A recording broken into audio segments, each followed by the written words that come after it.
Oke, kita akan lanjut tentang turunan ya. Di sini turunan dari trigonometri teman-teman pasti sudah pernah ya di SMA turunan trigonometri itu apa.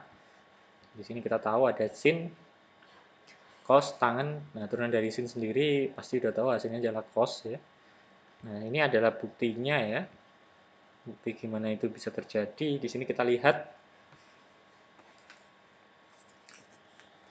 ya, kita gunakan definisi dari limit untuk turunan itu sendiri ya, fx plus h.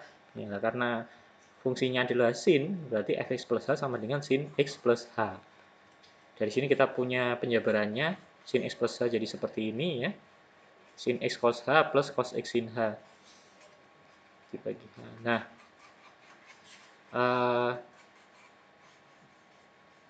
di sini kita kumpulkan yang sesama sin x ya, ini sama dengan yang di depan sini. Kita punya sama-sama sin x di sini. Nah, karena itu kita keluarkan di sini sin x-nya, yang depan tinggal cos h dikurangi 1. Oke, jadi kita dapatkan di sini sin x-nya karena tidak mengandung h boleh kita keluarkan, jadi kayak konstanta ya. Jadi kalau limit tidak ada nilai yang didekatinya, ini kita anggap sebagai konstanta, boleh keluar. Nah, tinggal cos h min 1 ini, terus ada seperti ini. Nah, kita sudah tahu limit sin h per h itu sama dengan 1 ya. Tuh, sekarang ini ya, ini limitnya sama dengan 0. Ini kalau sama dengan 0, 0 kali sin x 0, cos x kali 1 cos x. Nah, jadi turunan dari sini sama dengan. Nah, ini ya, mungkin saya perlu menjelaskan kenapa ini sama dengan 0. Kita akan bahas di sini. Ya. Nah, teman-teman ingat ya, kalau ketemu limit bentuk pecahan, biasanya kita kalikan dengan sekawan. Ini yang penyebut kan cuma h, nggak bu. Nah, mungkin kita kalikan h kan, sekawannya tidak akan berubah. Kita kalikan sekawan dari yang pembilang. Cos h min 1. Berarti sekawannya cos h plus 1. Jadi cos h min 1 kita kali cos h plus 1 per cos h plus 1 juga. Nah, ini berarti 0. Nah, yang atas dia akan jadi cos kuadrat H min 1 ya, per H kali cos H plus 1. Nah, yang atas cos kuadrat H teman bisa ganti menjadi 1 min sin kuadrat H ya. Ingat kita punya identitas yang sin kuadrat X plus cos kuadrat X sama dengan 1 ya. Nah, boleh diganti ini ya, yang atas atau satunya ya saya ganti ini. Berarti yang atas akan jadi min sin kuadrat H per H kali cos H plus 1. Nah, limitnya ya, jangan lupa sama belum anu berarti dia belum hilang. Oke. Nah, sini kita bisa pecah ya. Nah, sin H per H min sin H dikali ya min sin H per cos H plus 1. Ini limit, bisa kita pecah limitnya jadi seperti ini.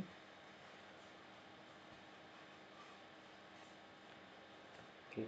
Nah, yang ini sin H per H sendiri ini sudah kita bisa simpulkan sama dengan 1. Oke, beres. Nah, sekarang yang ini ya, 1 dikali, nah yang atas sin H itu 0, yang bawah cos 0 itu 1, 1 tambah 1, 2 ya. Oke, ini sendiri 0, jadi 1 kali 0 ya 0 ya. Jadi kita bisa membuktikan ini ya gampangnya. Jadi kita bisa simpulkan turunan dari sin x adalah x. Seperti ini kita bisa gunakan rumus-rumus yang ada di tadi sudah kita pelajari ya. Ada ini perkalian, ada juga pembagian ya, turunan dari sin x per x. Ini bukan satu ya, kalau limitnya ya satu. Kalau turunannya kita kerjakan seperti ini. Oke. Untuk kosinus kurang lebih mirip ya, seperti yang tadi. Oke.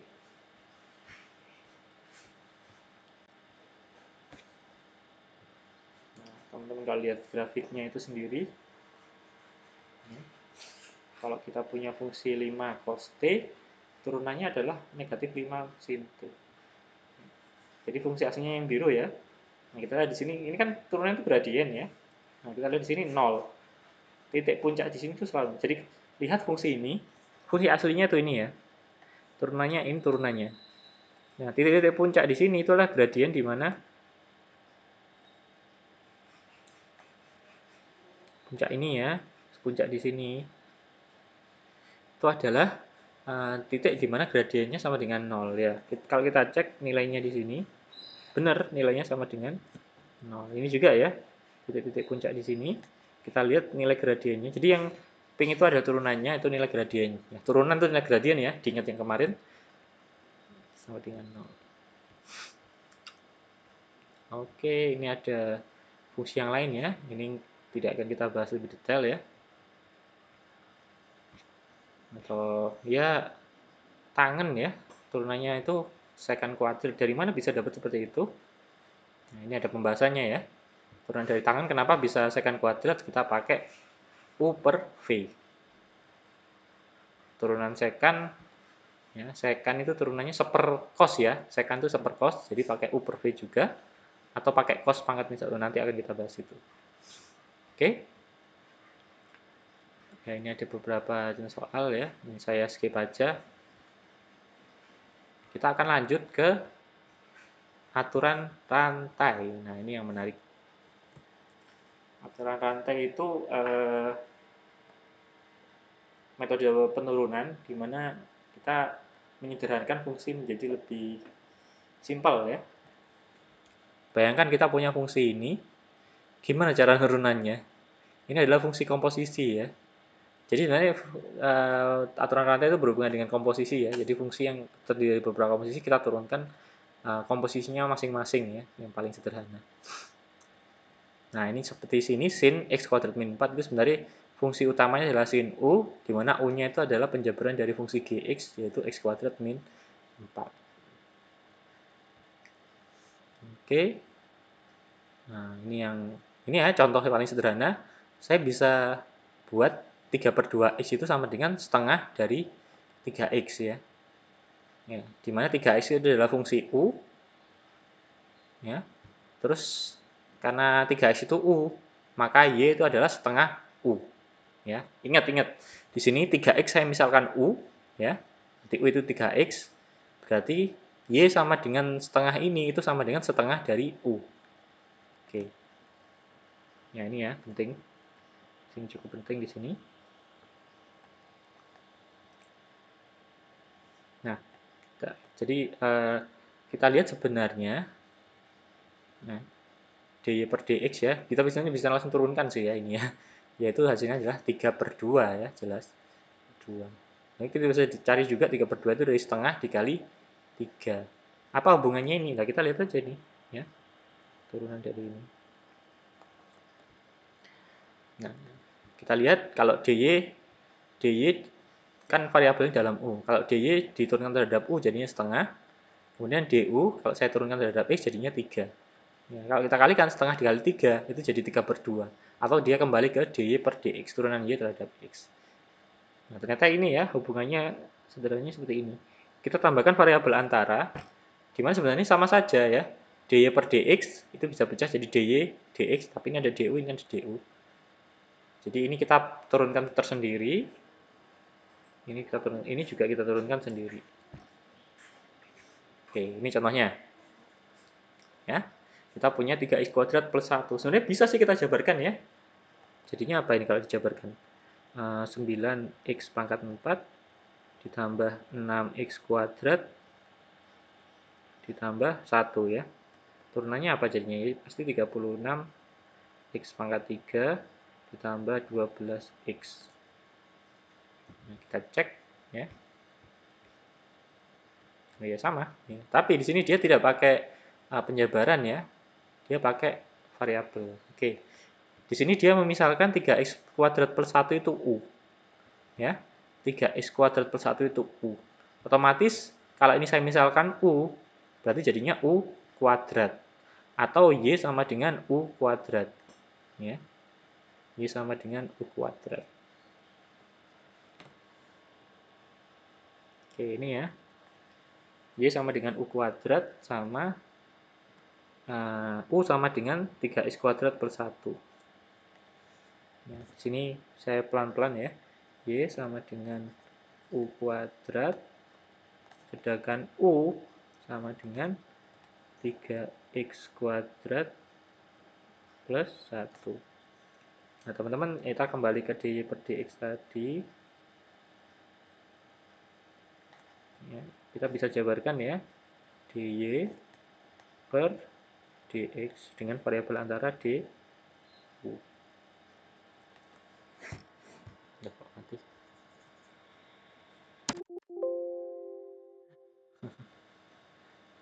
Nah, untuk ini kita kan sendiri punya dy per du ya. Berarti fungsi y diturunkan terhadap u. Nah, y itu sama dengan u kuadrat. Otomatis dy per du-nya adalah 2u. Ya, gampang. Nah, sekarang du per dx. Berarti fungsi u kita turunkan terhadap x. Ini otomatis 0, 3x kuadrat jadi 6x.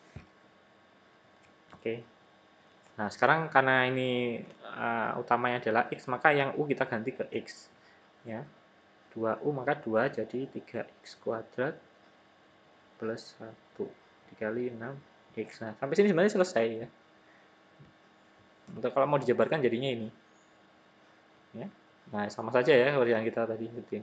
Ya memang kalau pangkat 2 mungkin nggak seberapa kelihatan ya hasilnya. Tapi kalau pangkatnya tinggi, nah itu akan sangat membantu sekali ya. Ini buktinya, saya rasa nggak perlu kita bahas lebih detail. Nah, ini ya, seperti ini juga. Cos T kuadrat plus 1. T kuadrat plus 1 saya misalkan U, berarti ini jadi cos U. Ya, cos U. Cos U. Nah, kemudian kita ingin mencari dx per dt. Dx per dt, berarti dx dt. Ya, saya pecah seperti ini. Terus kita pakai variabel antara du sama du di sini.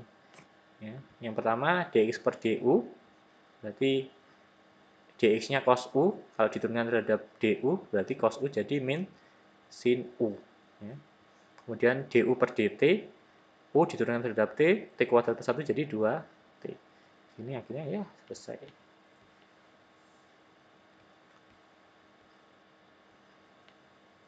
Ya, itu cuman satu ya.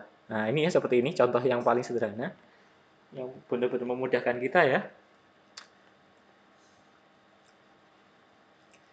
Ini salah satu metodenya chain rule. Jadi kita misalkan ya mau pangkat 7, teman-teman mau jabarkan ini sampai pangkat 7. Ya boleh, tapi ya saya juga malas kalau mengerjakannya itu seperti itu. Ya saya misalkan 5x pangkat 3 min x pangkat 4 itu u. Ya. Berarti ini kan jadi u pangkat 7 ya. Berarti fungsinya sendiri ya. Fungsi y-nya ini untuk yang nomor a itu sama dengan u pangkat 7, sedangkan u-nya sendiri sama dengan 5x pangkat 3 min x pangkat 4. Nah, yang ditanya adalah dy per dx ya. Dy per dx berarti dy dx kita lewati u dulu. Nah, dy per du berarti kita punya u pangkat 7 diturunkan terhadap u ya otomatis 7 u pangkat 6 ya. Dikali du per dx ya. Du per dx berarti ini kita turunkan terhadap x ya gampang, berarti 15x kuadrat dikurangi 4x pangkat 3. Ya. Nah, u-nya dari mana? U-nya kita kembalikan ya. 7 5x pangkat 3 min x pangkat 4 pangkat 6 ya. Dikali ini 15. Gak cukup. Kita tabrak ya. 15x kuadrat dikurangi 4x pangkat 3.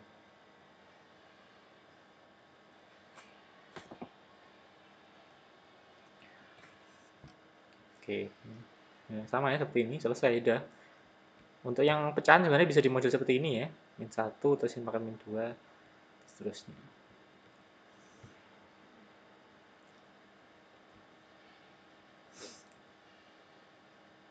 Ini ada juga ya. Berarti ini sama dengan U pangkat 5. U pangkat 5 diturunkan 5 U pangkat 4 dikali turunannya sin X jadi cos. Oke. Nah,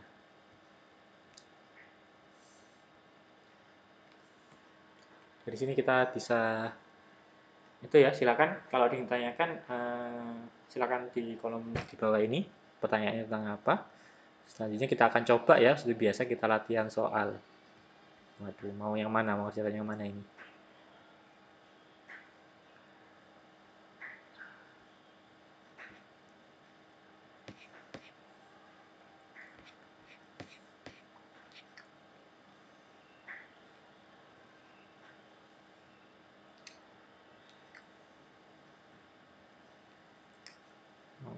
Oke.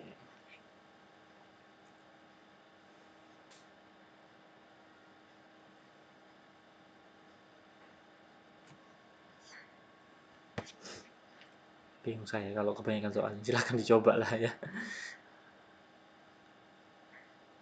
Oke ya, mau 14 mungkin ya, dicoba.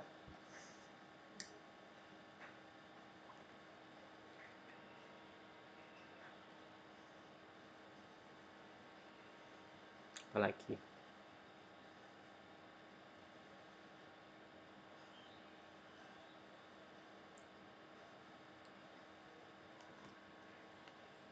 Tiga 30 mungkin.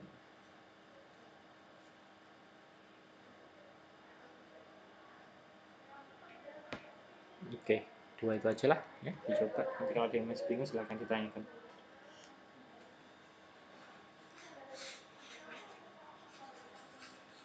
Nah, kalau sudah ya sebentar. Nomor 12 itu sebenarnya sederhana ya. Kita rubah akarnya menjadi pangkat setengah. Ya, kemudian pangkat setengahnya kita jabarkan ya. Kalau silakan dicoba dulu, stop dulu video ini, nanti kemudian dikerjakan. Silakan coba dalam 10 menit. Oke, stop dulu sekarang. Oke, sudah 10 menit ya. Kita akan coba bahas nomor 14 di sini.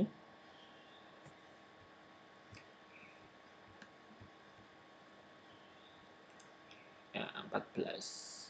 Ya, fungsi Y sendiri kita bisa rubah menjadi sama dengan 3x kuadrat dikurangi 4x plus 6. Nah, karena akar berarti pangkat setengah. Nah, di sini teman-teman bisa misalkan ini sama dengan U ya. Berarti kita punya Y itu sama dengan U pangkat setengah. Sedangkan U sendiri itu sama dengan 3x kuadrat min 4x plus 6. Nah, yang ditanya adalah apa tadi yang ditanya? dy per dx ya. Gampang aja, dy per dx ya. Karena kita lewat variabel u, jadi kita transisinya di u. Nah, di u. dy per du ya. Ya ini dy per du pangkat setengah. Berarti u pangkat min setengah ya. Setengahnya turun ke depan, terus pangkatnya dikurangi 1 ya.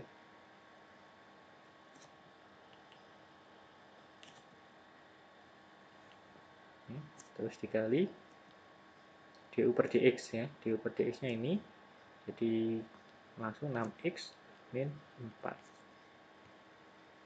Terus u nya kita masukkan setengah, u nya tadi 3x kuadrat min 4x plus 6 angkat min setengah dikali 6x min 4. Sebenarnya sampai sini aja kalau bagi saya sih sudah cukup sih ya.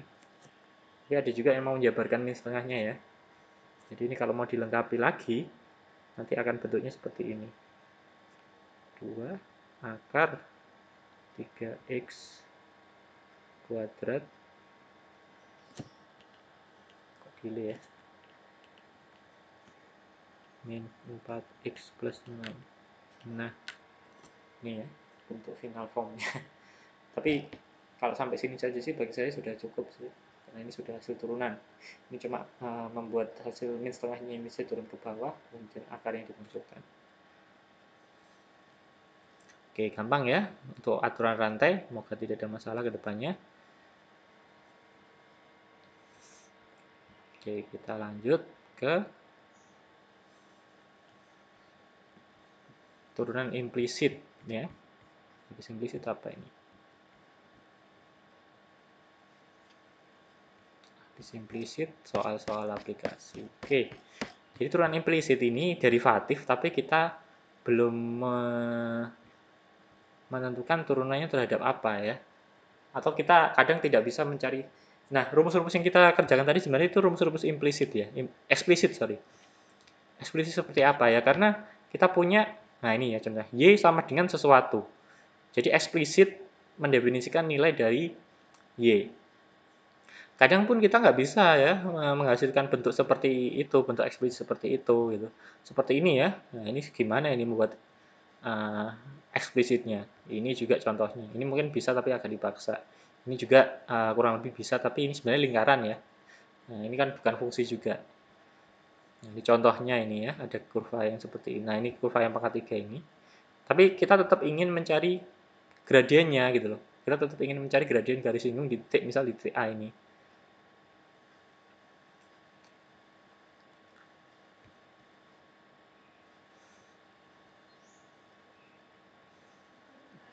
Nah, contohnya sederhana kita punya Y kuadrat sama dengan X ya. Nah, ini akan rumit sekali ya sebenarnya kalau dibuat eksplisit, karena kalau dibuat eksplisit dia akan punya dua nilai, di mana ada akar X sama min akar X. Nah, kalau turunan dari yang akar X jadi ini, kalau min jadinya ini ya.